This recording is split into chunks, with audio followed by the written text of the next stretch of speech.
Welcome and thank you for being here. Joining me today, I'm John Donnelly, Chief of the District of Columbia Fire and EMS Department, and I'm representing the Unified Command Team that is operating today.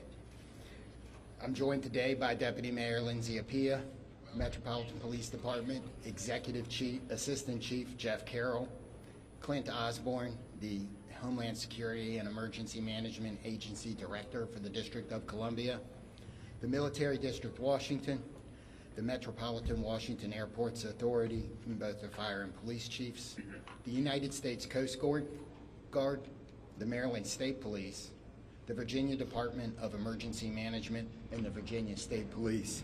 And I'd like to thank all of them for being here as well. We are here at Reagan National Airport with our Unified Command Team, and we will provide an update on where recovery efforts stand. We'll also give more information about the cadence of updates from Unified Command going forward. I'm joined today by Terry Lyric from the Metropolitan Washington Airports Authority and the other members of the Unified Command Team. As we continue to learn more about the victims, we are sharing our prayers and condolences with the families of the loved ones and those who were lost in this tragedy. And I want to thank again our response teams for their heroic efforts over the past 30 or so hours, including the team on this site, as well as the teams that are supporting the families. This is heartbreaking work. The National Transportation Safety Board is leading the investigation into what happened, and they will be providing updates later this afternoon. We will not be talking about the investigation in this conference. So Terry Lyric from the Metropolitan Washington Airports Authority will now provide an update on airport operations, and then I will update you on the activities since our last briefing and the activities over the next operational period.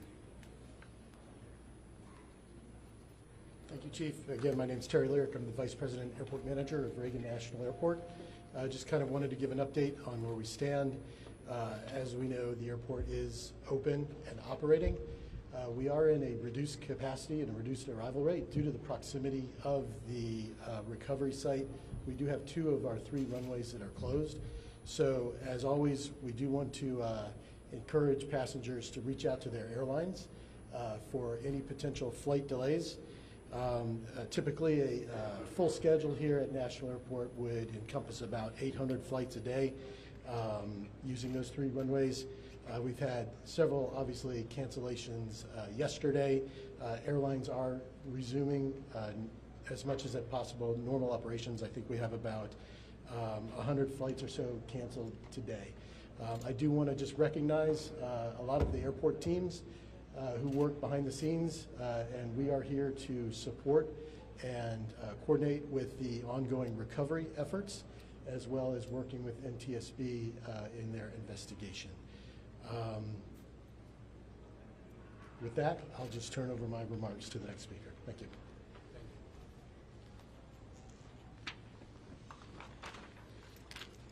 So, overnight, our teams continued search operations and surface work, including side sonar scanning, shoreline searches, and aerial searches. Also, 2 Coast Guard cutters have arrived on station, and you may be able to see them out there on the water. Other efforts off-site included the NTSB, American and PAL Airlines, and district officials meeting with families at the Family Assistance Center and providing the support that they need to get through this horrible event. We've we have recovered 41 sets of remains, and 28 of those victims have been positively identified. And as of 6 a.m. this morning, next of kin notifications have been made to 18 families. Going forward with our recovery operations, search teams will continue to work the site. We'll do side sonar scanning, searching the shoreline, and aerial operations. Our dive teams are working in targeted areas, and additional Coast Guard assets will arrive this afternoon. The salvage crews have begun to arrive on the scene, and they're assessing the work that's going to be needed to recover the aircraft from the water. We expect those operations to begin no later than tomorrow afternoon. The teams are also working the shoreline down the river, as we do expect some debris to be dragged by the current. And if members of the public believe they have information or have discovered potential wreckage, we're asking you not to touch it and to call 911, and we will send somebody out to get it. Supporting the response team. This has been a tough response for a lot of our people. We've had over 300 responders operating at one time, and I think we've got about 500 people that have worked through the site. So the Unified Command has activated peer support for its first responders to make sure that everybody has somebody that can help us get through this. And the outpouring of support, people like the World Central Kitchens Relief Team and many of the local restaurants here at the airport have supported the people working, making sure they have food so they don't have to stop. And I want to thank the rest of the community for their outpouring of support and the messages that they have given to the firefighters, police officers, military officials, and everybody else that's working. If you want to help, the Greater Washington Community Foundation has a relief fund. You can donate at the link above. We also, be careful, avoid your fundraising scams, only trust verified sources, and ways you can help is to amplify that message using trusted sources on social media. Exercise patience through the transition as this impacts the region. Things like the delays at the airport, people are going to need your grace. I know we've got a lot of vehicles around. We've got some areas closed that are normally open to the public around the river, and we need your patience in that. Check in on your friends and neighbors, and if you're feeling anything about this event, please call the crisis hotline, talk to a medical professional, and you can use 988 on your phone. What do we got here? Is that the last one? So with that, we're going to be able to take a few questions. I'm going to start over here, and we'll work our way across. 1, 2, 3. Yes, sir. Hi, this is Campbell Roberts from the New York Times. Can you talk about the FAA's decision to restrict helicopter flights in and around National Airport? So the question is, can anybody talk about the FAA's decision to restrict flights in and around National Airport? I don't believe we have any. So that's probably beyond the scope of this interview. You'll have the NTSB later, and that's something I might ask them. Yes, sir. Chief Skylar Heather with CBS News. Given the time that has passed, can you describe the conditions right now as it relates to the recovery process and whether you all think that y'all will be able to recover more bodies? Okay, the question was, given the time that has passed and the conditions outside, do we believe we're going to be able to recover more bodies? And there's a lot of challenges with that. So I'm going to answer that one. I'm going to say that, yes, we expect to recover all of the bodies. We have that's why our teams are still working. We're going to have to work with the salvage company to do some of that work. Yes, sir. If I may ask a question on behalf of the Reagan National Airport. This is Alex Gabriello with News Nation. A lot of questions now circulating about the crowded airspace surrounding this airport. Also reports about other close calls, including 24 hours before the fatal accident. We've seen the FAA take the position of restricting the airspace, specifically Route 1 and 4 for choppers in this area. What is the airport's position about potentially toning down some of the air traffic around this airport, and should this have been done sooner, specifically the restrictions on the airspace for choppers on Route 1 and 4?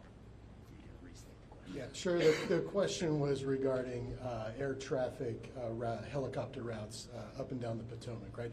That is an FAA responsibility. The airspace is controlled by the FAA. The airport does not have any responsibility outside of the surfaces, the airport itself. But most certainly, this has been conversations that you've had, and when it comes to safety for the airport, for the passengers that come in and out of D.C. Absolutely. The FAA does regulate the airport, and we follow all FAA safety regulations. Again, all I can say is the FAA is responsible for the airspace. And very briefly, a question for the chief. Sir, how long do you expect it to take for the salvage to be removed from the river to recover the bodies and do everything that's necessary to bring closure for these families? So we're working as fast as we can. I'm not going to be able to give a timeline on that as there's a lot of unknowns. But we hope that we have we have more salvage equipment here tomorrow, and that operation could begin then. So next three questions. 1, 2, 3. Yeah, Chief Perry Russin, ABC News. How is weather affecting recovery efforts? Rain today, rain forecast later. What are the elements inside the river? How has all of this affected recovery? So the question is, how does the weather affect the recovery operation? In my view, it may slow it down slightly, but all of the units out here, all of the people working, work year-round in all conditions. We're going to be careful. We're going to make sure we don't hurt anybody else, but the weather we've seen so far is weather we can work in. If that were to change, that would affect it, but we haven't seen that. I mean, one question at a time. Chief, you talked earlier about access to the site and to gain access to that area. We don't think that ice was a real problem that day, but the John Glenn has been out of service for some time. Do you have an update on when that vessel can be put back in So service? the question is access to the site, and the John Glenn is the fireboat for the District of Columbia. So what I referred to on access to the site is things like Gravelly Point being closed and that being lost as a local recreation area while we're working. There was some ice on the river. We made good access to the site with everybody else. The John Glenn, as has been reported, is one of the district's fireboats. It is not the primary asset for this type of operation, and while it's in the shop, it didn't affect anything, and we hope to have it back by this summer. Yes, sir. Mr. Lyric, I have a follow-up question about the runway closures. Brady Trimble with Fox. So you said 2 of 3 are closed because of their proximity to the crash site. Yeah. Can you explain why they remain closed? Sure, absolutely. So the question is, why are 2 of the 3 runways here at National Airport closed? So if you're familiar with the runway configurations here, we have a main north-south runway, and we have 2 what we call crosswind runways. The 2 crosswind runways, if aircraft were to take off or land over the aircraft recovery site that is out there right now, those would be impactful to the operation. So we've elected to keep those runways closed. And to follow up, how long do you expect that to remain the case?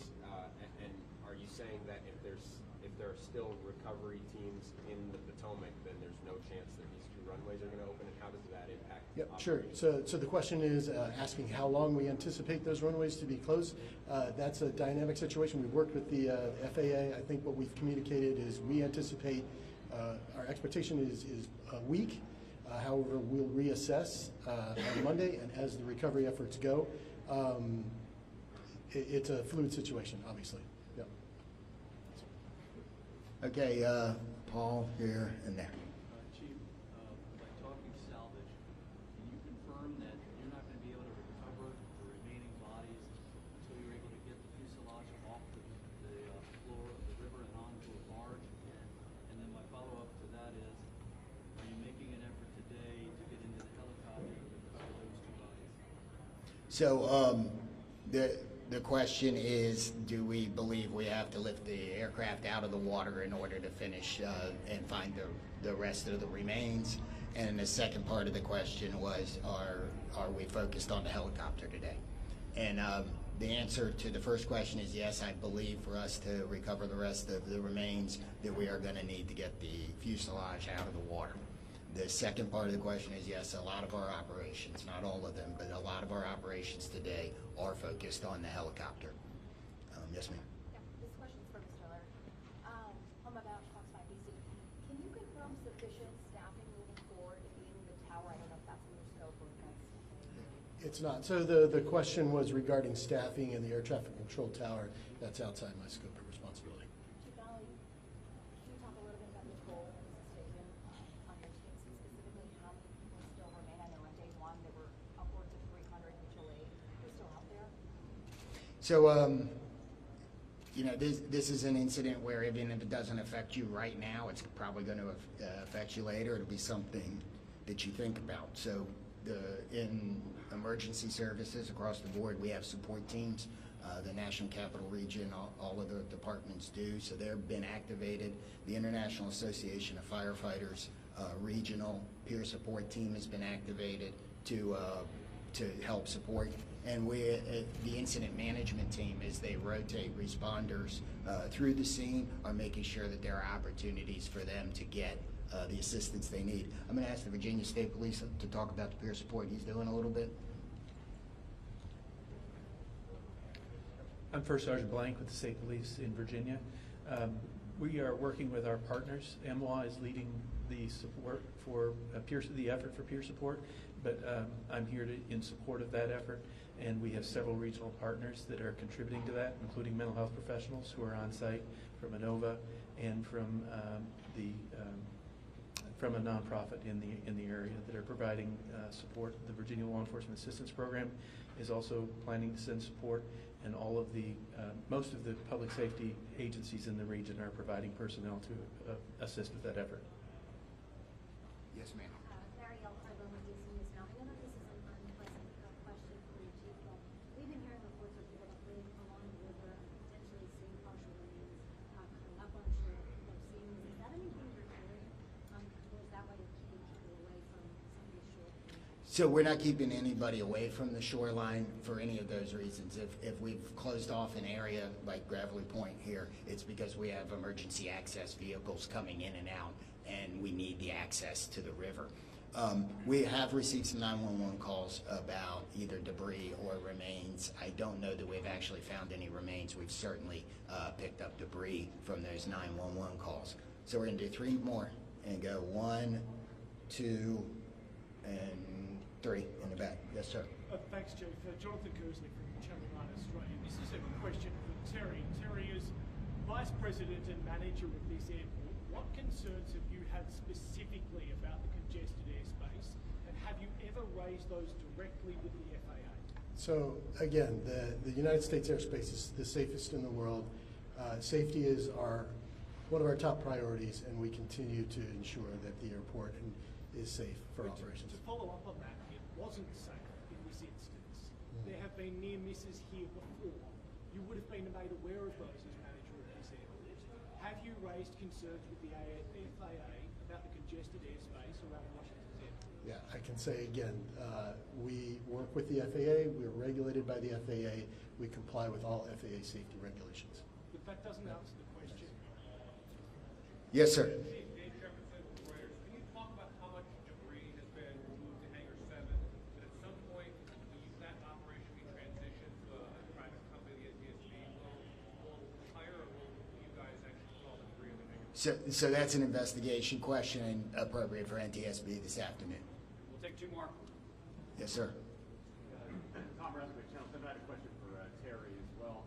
As far as the airport took a position against adding extra long-distance flights out of here, and one of the concerns was there's just too much already going on. Do you maintain those concerns because they're supposed to start in the next few months? Are you concerned about safety as those extra flights start? Yep, thanks, Tom. So the question was regarding the additional slots to DCA. As you know, the slots are federally controlled, federally mandated, and we have to follow federal regulations. Are you still concerned about them? I mean, the airport authority was concerned at the time. Yes. Again, we have to follow the federal regulations on the slot controls. Yep. That's it. Hi, Jim Spellman, Yeah. CGTN. Here, one more question for you. You're talking about the FAA, Congress, federally mandated, et cetera. Where does the buck stop with this accident and ensuring that the next flight to take off from this runway is safe?